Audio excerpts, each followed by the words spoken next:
ओम गणेश हर हर महादेव, जय सिया राम।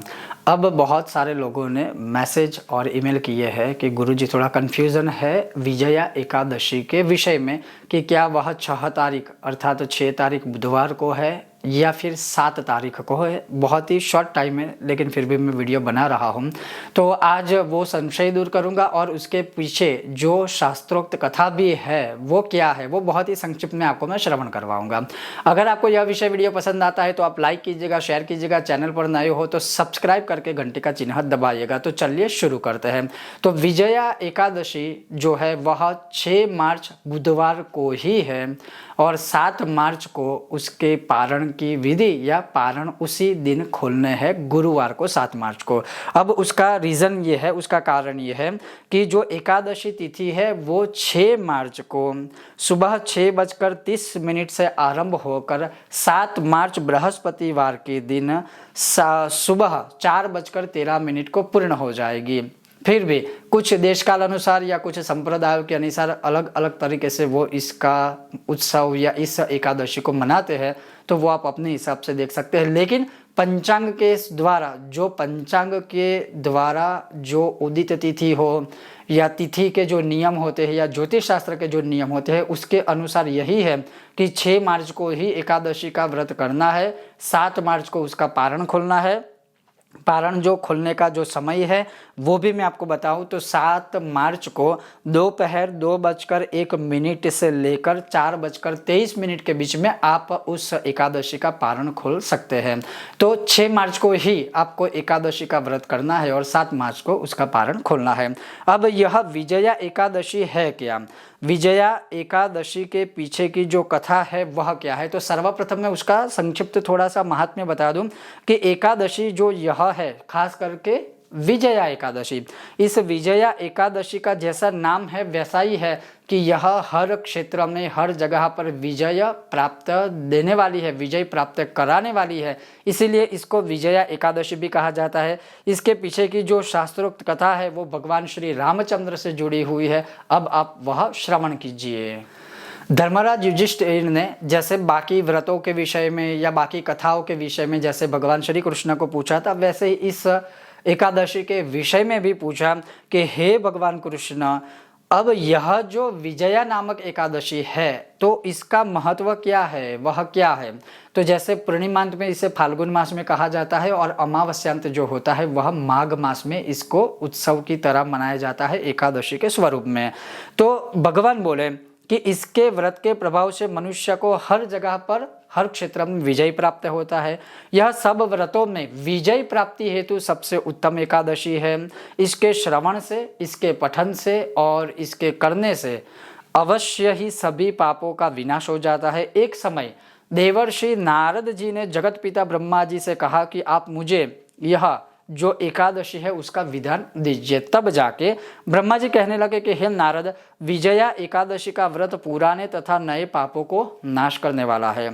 इस विजया एकादशी की विधि में मैंने आज तक किसी से भी यह नहीं कही है।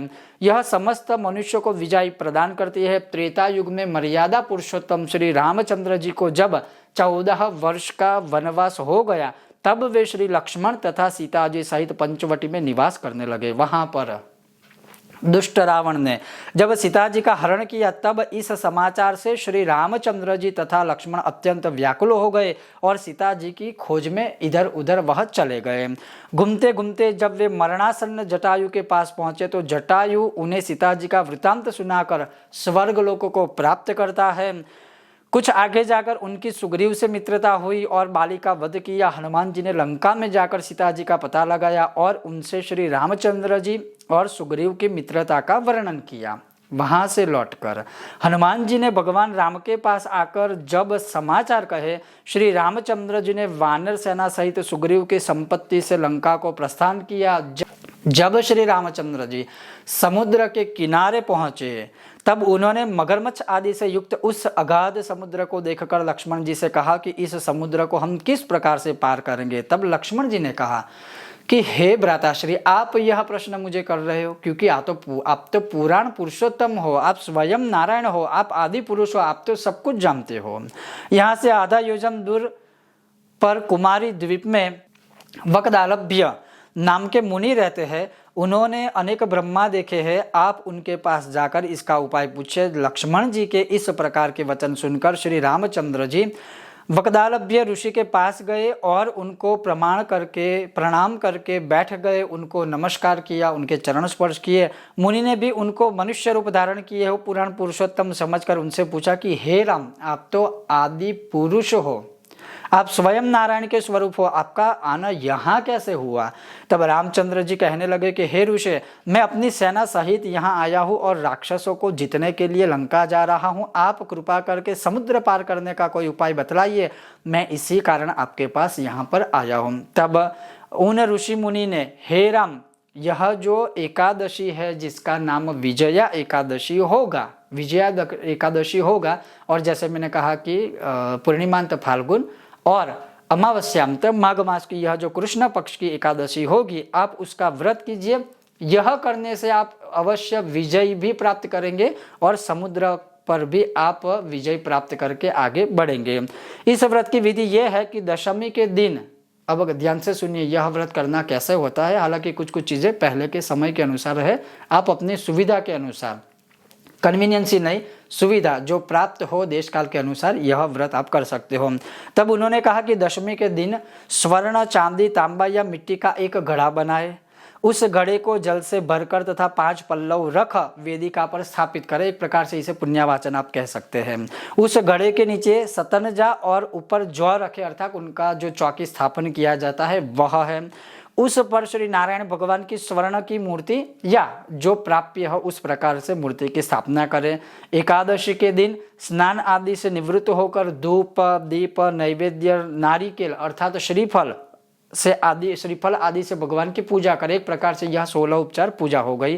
तत्पश्चात घड़े के सामने बैठकर दिन व्यतीत करें। अब दिन व्यतीत करें मतलब भगवान का पाठ है, मंत्र है, स्तोत्र है, वो करना। फिर रात्रि को भी उसी प्रकार से बैठकर जागरण करें और फिर द्वादशी के दिन नित्य नियम से निवृत्त होकर उस घड़े को ब्राह्मण को दान दे दे। हे राम, यदि आप इस व्रत को सेनापतियों के सहित करेंगे तो अवश्य ही आपकी विजय होगी। श्री रामचंद्र जी ने ऋषि के कथन अनुसार इस व्रत को किया और इसके प्रभाव से दैत्यों पर भगवान श्री रामचंद्र जी ने विजय प्राप्त की थी। अतः हे राजन, कोई भी मनुष्य विधि पूर्वक इस व्रत को करेगा, दोनों लोकों में उसकी अवश्य विजय होगी। श्री ब्रह्मा जी ने नारद जी से कहा था कि हे पुत्र, जो कोई इस व्रत के महात्म्य को पढ़ता है, सुनता है या इस व्रत को करता है, उसे भी श्री वाजपेयी यज्ञ करने जितना फल प्राप्त होता है उसमें भी कोई संदेह न रखे।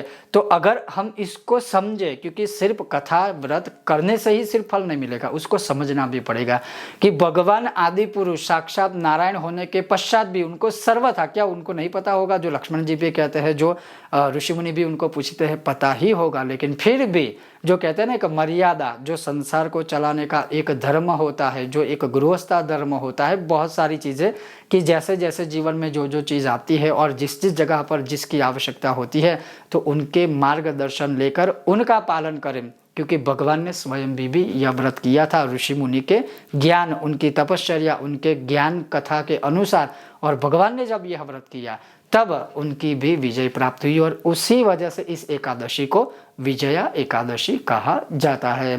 ये था संक्षिप्त विषय और वीडियो। कब एकादशी है, पारण का समय कौन सा है और इस व्रत कथा को कैसे, इस एकादशी को कैसे करना चाहिए और इस व्रत की कथा क्या थी। अगर आपको यह विषय वीडियो पसंद आया हो, लाइक करें, शेयर करें, चैनल पर नए हो सब्सक्राइब करके घंटी का चिन्ह अवश्य दबाइएगा। बहुत जल्द मिलते हैं नए विषय और वीडियो के साथ। तब तक आप देखते रहिए कर्मकांड बाय आनंद पाठक मेरे साथ। ओम गणेश, हर हर महादेव।